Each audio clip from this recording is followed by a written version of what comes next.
Naturally, you were very disappointed come the final whistle on Saturday. You've had 4 days to think about it, to reflect and to dissect through what happened. What are your thoughts now? Yeah, obviously I'm still disappointed, still fuming, raging, etc. I could probably name 30, 40 words of to probably how frustrated, how angry, etc., etc. But you know, we've just got to get on with it. You know, we've looked back at the game.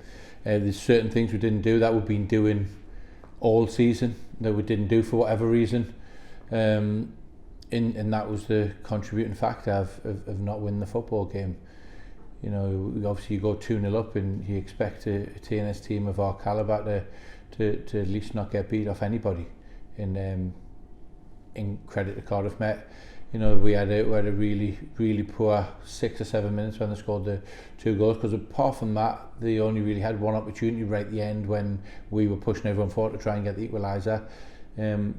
But yeah, like I said, you know, we've looked at the game straight afterwards, got the opportunity to look at it on Saturday night when I got home, spent a bit more time on it on Sunday and went through it and like you said, you know, and clipped some good examples of what we didn't do, how we'd done in other games, and I think it was pretty clear, presented to the players, and the players were all in agreement and completely understood that, you know, we need to do them if we're going to win football games.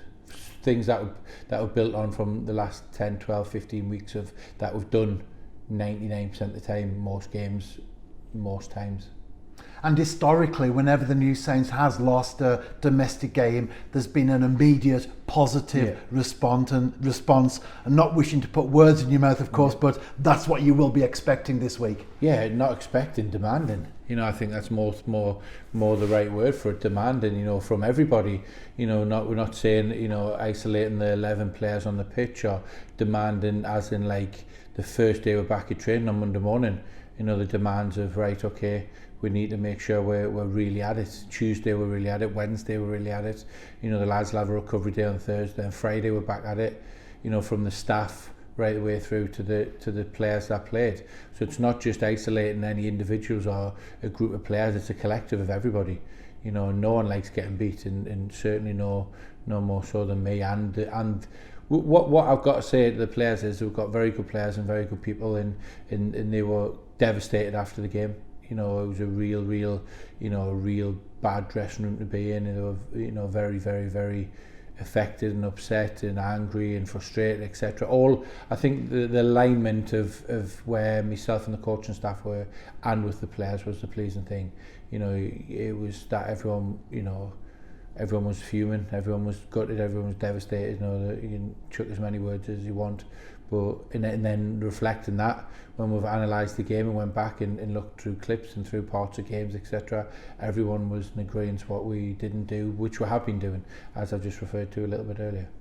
As we look ahead to the game against Newtown this coming weekend, are you tempted to perhaps make changes based on what happened last Saturday? Plus, of course, there are players coming back from injury. Yeah, there are players coming back from injury, but you look at it on, you know, and this I don't want to sound in any way, shape or form moaning or whinging or being disrespectful to anybody, but you know, you look at it on Saturday and we had a 70-year-old lad coming off the bench to try and get us back in the game. Yes, we shouldn't have been 3-2 down. We've got more than enough players and more than enough good players and senior players to not be in that position, but it happens, you know, and I think, you know, the injury situation just probably took its toll a little bit, because you've got Guion Davids coming off the bench with pressure on him as a 17-year-old boy to say, come on, get back in the game. He's been brilliant, he's done excellent, he's probably ahead of where we all thought he was going to be from the start of the season. Scored 6 league goals,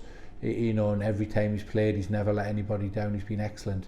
But you know, you're talking about it, and you know, as a football club, there shouldn't, as our football club, there shouldn't be many times we are in that situation, really. And as we look ahead to the game against the Robins, how are the preparations going, not only with the players on the pitch, but also with the staff off it as well? Yeah, good. We we've had a busy weekend, very busy week. You know, Christian Sargent and his missus have had a little girl, so congratulations to them. We've still got Simon Smith and his missus just about to drop, so we've had a busy couple of days as well. from a staff point of view, also as well, you know, players wise, we're getting players back. You know, Declan McManus was back in this week, which was great. Sis was back in this week, which was great. So we've got 2 more players added to the squad, definitely for Saturday's game.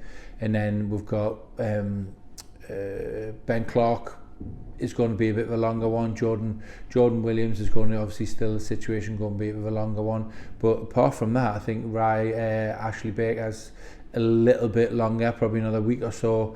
But yeah, it's good to have some more attacking options. You know, like I said, you know, on Saturday we were thin on the ground of attacking options with, at the time, Jordan Williams, who scored 20 goals last season. You know, Declan McManus, who scored 25, Sis scored 7 or 8, and has scored 7 this season. So we were a little bit late on attacking options, you know, last week, but we've got two of the 3 back, which I can't complain about. They've trained all this week and they're ready to go for Saturday.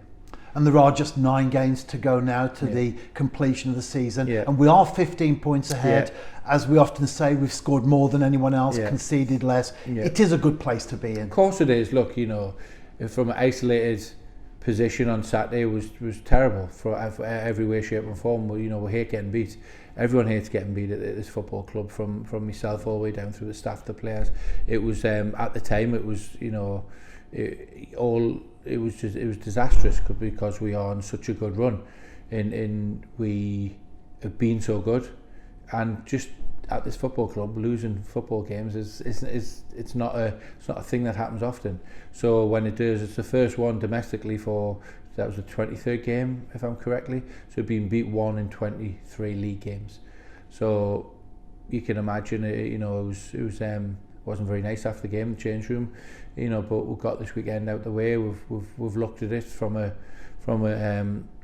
intelligent point of view, and looked at it from a analytical point of view, and broke it down. And we think the pleasing thing is, looking back at the game, we thought this happened at half time and after the game, and it were true what we're saying, and what we didn't do was the reasons why we didn't win the football game. So, you know, that it's pleasing in a way, because we can put our finger on it and we can do something about it, more importantly, and that's really, really important Saturday. The lads have reacted really good in training. Monday, Tuesday, Wednesday have been really tough sessions. Got back to, you know, making sure everything's competitive, hard work, and everyone's at it again. In getting a few players back makes the whole thing a little bit more competitive again as well. So yeah, we were fuming, you know, we were devastated, we were, you know, angry, etc. I've said it on numerous occasions previously, but, you know, at some point you've got to draw a line under it and analyse it and get your point across and move on. And finally, we've already beaten Newtown twice here at Park Hall this season. 4-0 in the league, 7-0 in the cup, 4-1 in the league, 4-1 in the league, 7-0 in the cup. So we've got plenty of confidence going into this particular game. Yeah, definitely, but we've got to make sure we, you know, not particularly oppositions, but we do what's got us to this position. And like I said, I referred to earlier, I don't think we did it very well on Saturday. So, you know, we've made sure everyone knows the situation or what we need to do to get back to that, to the performing and winning football games. But it certainly won't be an easy game. They obviously, you know, it was a close game on Saturday with them in Connah's Quay. 1-1, Connah's Quay scoring right at the death to get an equaliser. And we obviously drew 0-0 with Newtown at the start of the season. And I think if I'm reminded rightly, I think it's 3-1 here. They missed a penalty.